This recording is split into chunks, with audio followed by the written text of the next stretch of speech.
Assalamualaikum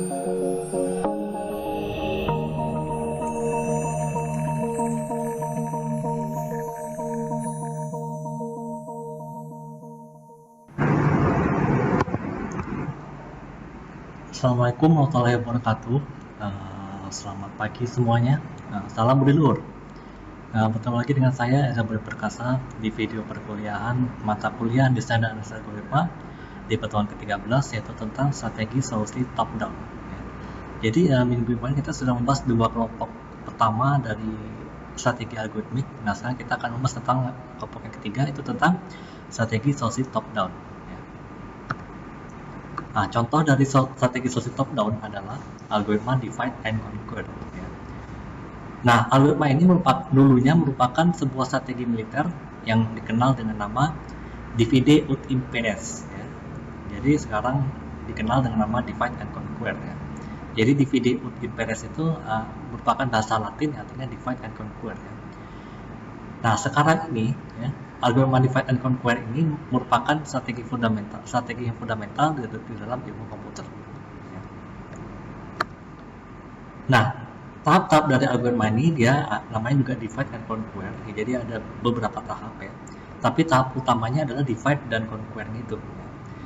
Jadi tahap pertama itu divide. Divide itu maksudnya adalah dia akan membagi masalah menjadi beberapa sub masalah yang mempunyai kemiripan dengan masalah semula, namun ukurannya lebih kecil.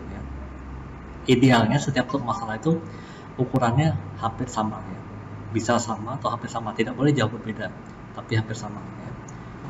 Kemudian conquernya ini adalah memecahkan atau menyelesaikan masing-masing sub masalah tersebut secara rekursif. Jadi dia menggunakan argumen rekursif juga, cuma dia diterapkan di sub masalahnya.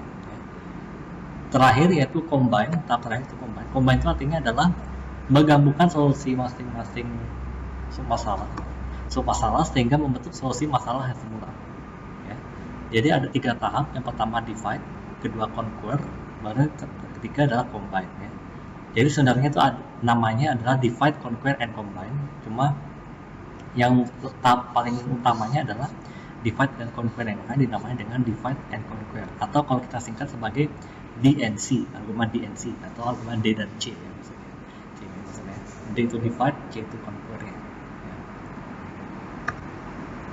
Nah, objek permasalahan yang bisa diselesaikan dengan argumen divide dan conquer ini adalah objek permasalahan yang dibagi, yang dapat dibagi, di mana pembagian permasalahan tersebut adalah input atau instance yang berukuran n, seperti array, matriks, eksponen, dan lain-lain. Kemudian setiap sub masalah itu mempunyai karakteristik yang sama dengan karakteristik masalah asal. Dengan kata lain, algoritma divide and conquer itu akan lebih natural jika diungkapkan dalam skema rekursif. Jadi ada skema rekursifnya. Kemarin kita sudah bahas tentang strategi pencarian pada state space tentang algoritma rekursif. Nah, sekarang kita akan melakukan lagi dari algoritma rekursif ini di algoritma DNC. Tapi di sub masalah yang kecil, bukan masalah utamanya. Nah, skema umum dari algoritma ini namanya adalah pseudocode pseudocode dari algoritma DNC. Jadi ada prosedur namanya divide and conquer dengan parameter inputnya adalah n dengan tipe integer. Jadi ada 2 variabel pembantu, yang pertama r, kedua k. R dan k ini dua-duanya tipe integer.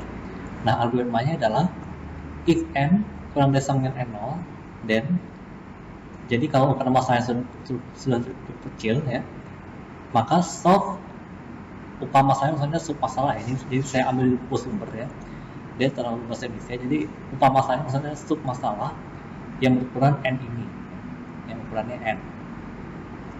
Kalau sudah kecil, tapi kalau misalnya masih besar, maka bagi menjadi r sub masalah yang masing-masing ukurannya adalah n per k.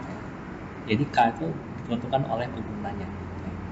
Kemudian for masing-masing dari r sub masalah do, untuk masing-masing r sub masalah tersebut lakukan divide and conquer n per k. Jadi dia di dalam definisi divide and conquer dia memuat lagi divide and conquer, cuma bedanya ukurannya lebih kecil dibandingkan yang utamanya.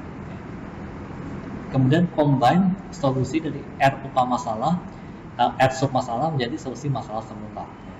Itu algoritma. Jadi ada rekursifnya, unsur rekursifnya. Nah, yang bagian if itu seperti saya bilang itu adalah base case, sedangkan else itu adalah recursive case-nya ya. Ini bukan codingan ya. Ini cuma gambaran aja. Namanya pseudocode saja, namanya adalah pseudocode. Ya.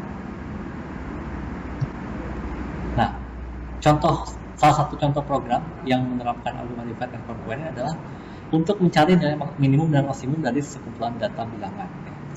Misalnya ada array 4, 12, 23, 9, 21, 1, 35, 2, dan 24. Ya. Itu ada 1, 2, 3, 4, 5, 6, 7, 8, 9. Ada 9 elemen. Ya. Maka tahap divide, dia akan membagi array menjadi 2 bagian. Bagian pertama adalah 4 elemen pertama, yaitu 4, 12, 23, dan 9. Sedangkan bagian kedua itu adalah 5 elemen terakhir. Jadi karena itu tidak 9 bagi 2 itu tidak bulat hasilnya, maka dia dijadikan 2 kelompok yang berbeda. Ada yang 4, ada yang 5. Yang kedua adalah 5 elemen terakhir, yaitu 21, 1, 35, 2, dan 24. Tahap kedua itu solve. Solve itu maksudnya conquer-nya. Ya. Solve itu tentukan nilai minimum dan maksimum untuk setiap array. Ya. Untuk array pertama, maka nilai minimumnya 4 dan nilai maksimumnya 23. Karena yang paling kecil adalah 4 dan nilai terbesar adalah 23. Ya. Untuk array kedua, yang sudah dipecah tadi, nilai minimumnya adalah 1 dan maksimumnya adalah 24. Ya. Kemudian tahap ketiga adalah combine. Combine itu tentukan nilai minimum dan maksimum gabungannya. Ya. Di mana untuk gabungan dari kedua array atau sub array ini, ya, gabungan minimumnya adalah 1 yang paling kecil, ya, dan maksimumnya adalah 24. Ya. Jadi 1 dan 24 itulah solusinya. Ya. Nah, codingannya seperti ini, silakan kalian ketikkan. Ya. Di pause dulu, kemudian ketikkan. Ini ada beberapa part, jadi silakan kalian ketik dulu. Kalau sudah silakan di save, belum bisa running ya.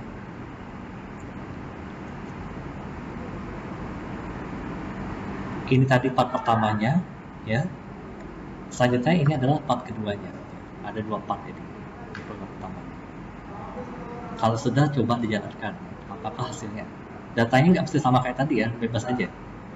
Kamu akan coba beberapa kali dengan data yang berbeda, dengan jumlah data yang berbeda. Coba lihat hasilnya bagaimana. Ya.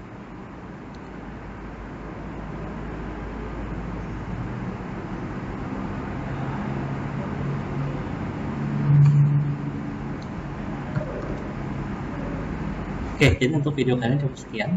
Ya. Sampai jumpa di pertemuan berikutnya. Saya David Bukasa, mohon diri. Mohon maaf kalau ada salah kata. Saya ucapkan Assalamualaikum warahmatullahi wabarakatuh.